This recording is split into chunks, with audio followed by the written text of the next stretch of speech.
Hey, have I ever wanted to drop out of college? Yes. We're back!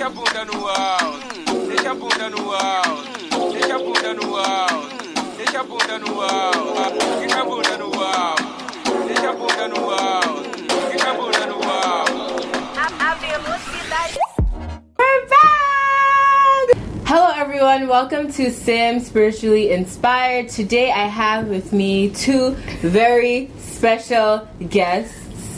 To my far left, Angela Oluwarekpete, Yoruba Girls in the building, yes, also known as the Bejeweled Bud. Hey Ange. It's lit.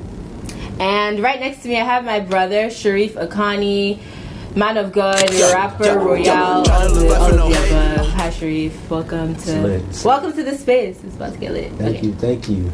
Today we have for you a Christian Youth Challenges question and answer video. It has been a year and a half since we filmed our last one. So we're back with new content. Our minds have been renewed. I believe we have grown spiritually. So we'll see what we can make of it. We're going to jump right into it and make sure to watch next week's video. The first question is, have you ever wanted to drop out of college and marry a rich man or woman? So who would like to go first? Every time I'm studying or something gets hard, like I'm just like, why can't I just drop out now? I just get rich. Yeah. I don't know. That's how I think sometimes. Yeah. How about you, Sherry? I think for me, my thought process isn't, drop out and then marry a rich woman. There are people that have college degrees or masters or PhDs and can't find a job. Yeah. And there are people that just use their gift and bless others and are also blessed as well. So whenever school gets hard or I'm studying for an exam or school gets stressful, my thought process is, why can't I just use my gift right now and bless people and also be blessed, emotionally, spiritually, and also financially. So. Which kind of ties into our next question, but we're not there yet. I would say, have I ever wanted to drop out of college? Yes. I have a story time video coming up on that. But to marry a rich man, maybe I thought of it, but then I think about the gifts I have and what now happens if that man dies, God forbid. What happens if they go ill? What if they don't want to marry you anymore? What if he has another wife that he's trying to take care of? I believe in independence. I pride myself as an independent woman. So yes and no, but the answer now is no. The next question is, how can you align your career with the will of God? Right. And I personally feel like the will of God includes your career. So you shouldn't need to align them. They should already be aligned. The shit baddest. For you, for example, you are a blogger, fashion girl, all that fun stuff. However, you're in school for nursing. So, do you leave nursing to completely pursue your passion and your talents and your gifts? So you're just asking how all of those things tie together. Yes. I personally feel like the will of God, it dominates your whole life. It's something that is a whole covering basically. Mm-hmm. So it's not like you have to remove things. Right. Everything is covered under it.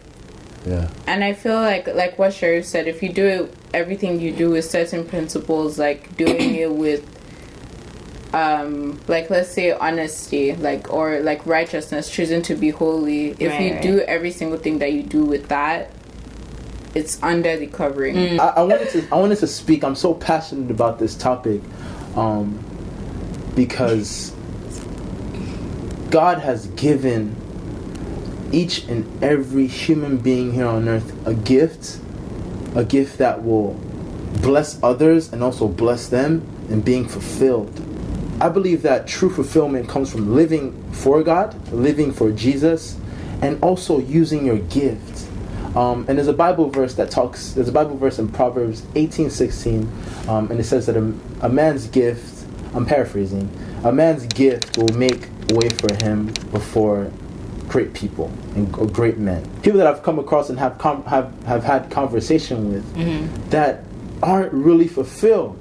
One, either because maybe they don't know Jesus, or two, because they're not living out or using the gift that God has given them. For those that know their gift, my encouragement is to take that step of faith and jump and take that leap. And I'm also talking to myself as well, because I'm constantly living in fear of like, what if I make a mistake, or what if this isn't what God has really gifted me with? So my encouragement for people that know their gifts is to jump out and take that step of faith. And my encouragement for people that are looking for that gift that God has put in you is to ask Him. And I spoke about this Bible verse like 2 years ago, and it was Romans 12 verse 2. It says, don't copy the behavior and customs of this world, but let God transform you into a new person by changing the way you think. Then you'll learn to know God's will for you, which is good, pleasing, and perfect. So my encouragement for people that don't know what God's gift is for them or don't know what's going on is to, 1, don't conform to this world. 2, this is the hardest thing for me, is to surrender. And when you surrender and let God move in your heart and in your mind, He will renew your mind and soften your heart. And 3, then you learn to know God's will for you, which is good, pleasing, and perfect. We all have these gifts, right? And I've been speaking a lot about time, like how we were saying, was it last night or 2 nights ago, about how we're talking about time and how much of it we waste on just trivial things like social media. Right. So we have these gifts, like, yes, gifts, talents, and you find it and you know it. Like, I know my gifts and my talents, but how much time are you investing in it? And like, it needs to grow. It's not just going to grow because it's your gift. Yes, it's your gift, but like work so that those seeds and those gifts can grow, or else they'll just be dead, and it'll literally just be there, and time will be wasted. And I always say that my life goal is, once I reach heaven, once I get to heaven, hear that, well done, my good and faithful servant. Like, just knowing that I've done all I could do with my talents and my gifts, and I didn't let time get the best of me. So be mindful of your time, because time waits for no one. But what's that song? Time waits for no one. That's how you say that? No? Maybe I just made that up in my head. So we just wanted to add a couple more things to the education piece. You aren't defined by your grades. You are not. I'm sure we all know this. You know, we we're not I didn't know that. We're not defined by our grades. You know, I didn't really know that. But then at the same time, I do think sometimes your education can become kind of like an idol type of thing. Don't idolize it. Because I think that's where we are. A lot of times this last semester, I would wake up, I would just go straight to studying. I would go to bed at 3 o'clock. Wake up again, start studying. Do I wake up and say, oh, let me read my Bible? It's like, oh, I'm rushing to class, I'm rushing to shower, I'm rushing to I will prioritize, okay, I'm going to go have a meeting with my professor. During finals week, how many times did I go to my professor's office? I actually prioritized going to their offices. But did I prioritize meeting with God or praying? No, I didn't. So I feel like it can become an idol, but at the same time, is important. So I feel like there's enough time for you to drop other things, like, oh, I'll scroll on Instagram for 30 minutes this morning. Instead, I can read my Bible for 30 minutes, or even, let's say, 15 minutes. You start with 15 minutes and you can scroll Instagram 15 minutes, then rush and shower. So like, prioritizing and remembering not to idolize is a good point. You know, with me in my life, it's like, you know, sometimes when I'm frustrated, it's like, yeah, I forget school. I love God. You know, I want God right now. You know, school's not gonna save me. I know God will. But I learned quickly that there needs to be balance. Yeah. There needs to be time for school where you study hard, and there needs to be time for God where you spend time with God. So, you know, even though school doesn't define you and your grades don't define you, internships or all these things, at the end of the day, like, when you die, like, these things won't follow you. But your soul will, you know. So one thing that I learned that I'm just trying to throw out there, and also to encourage people, is to find balance. Study hard, work hard, spend time with God as well. Spend time with your family members as well. And, you know, so there needs to be a balance. Learning that balance. But that's the hard part. You know? Yeah, but it's the most important part. I think anyone ever has it down. There's cycles. You have it down for some time and then you don't. And then it's okay the beginning is to realize that you don't have it down and then move from there. That's perfect. You know, that's really perfect. To realize and accept that and don't have work it down. towards it. Just keep trying to work towards it. So yeah. Swag team.